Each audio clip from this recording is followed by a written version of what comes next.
Are we good? Are we good? I thought we settled that at WrestlePro during WrestleMania weekend in Orlando with the awkward opening for the match. So awkward. Just like the tension in this room right now. No, but I did want to. I know I came to you. Just take it out of the thing. There you go.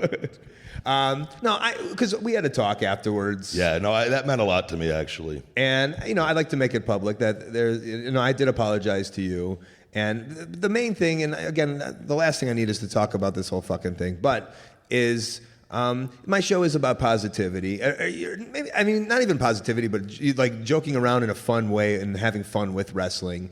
And even when like there was those things, like if you listen back, you can hear me just being like, And it's not the way I wanted it to go again. And so it happened, and I apologize. And that I was even taken back with you apologizing because you were there. You weren't the one saying the things. So, and it was never between you and me. And I'm not the kind of person where just because you're friends with a guy, you know what I mean? Where you're not the one that said it. Right. So it was your show, but it's what it is. Yeah. And I never once even remotely was like, God damn, Colt Cabana for that. It was just, I wish he didn't go there with that. And I remember when that whole thing happened, and I, at the time, I didn't think it was even that big of a deal, but he has such a following, right. And he made some very valid points on other things about the company and things and his frustrations, and it kind of all just got lumped in together. And I to this day, there's still his followers and fans that just hate the idea of me, and it sucks because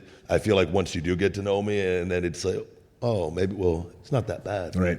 And we've always been on such great terms too. Yeah, that like I hated the idea of that, like that threw a monkey wrench in my head, and I'm glad in your head. Not at all. It was never, and I always enjoyed being around you, and you were always good to me. So it never was. It was just one of those things, and two, I understand in going through my own things with WWE, and everybody has their own personal story and whatnot. And at that period in time, because me and him had always gotten along before that. We were never friends, but we were always civil with each other. And he's kind of in his own world, I'm in my own world. But we would talk occasionally if we're by the ring, and everything was always pleasant.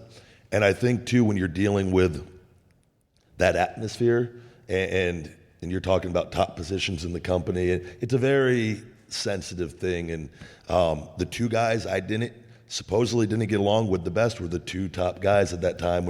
It just makes sense. I understand it, and it's like you can't take anything personal. But I too understanding. And I was talking to you yesterday about this past year with my back and shoulder and the injuries, and he was really beat up too at that period in time when we happened to work. And I am a power wrestler, and I remember just giving him a simple slam one night, and his back was really messed up, and it was hurting him, and I was like, I didn't know what to do, because the one thing with Vince too is if you're a bigger guy and it looks like you're throwing fluff, there's nothing that will kill you off quicker. So it's like, at the same time, you don't want to ever hurt anybody, but the guy's injured, and so things he said, I just think he was really frustrated too, and I just. Again, top spots, and I just think it all got grouped together. All right, so we're going to segue out of that. I love the idea of Vince, like, notoriously loves big guys. Boom, boom, Colt Cabana. Boom, boom, Colt Cabana. Boom, boom, Colt Cabana. It's Colt Cabana.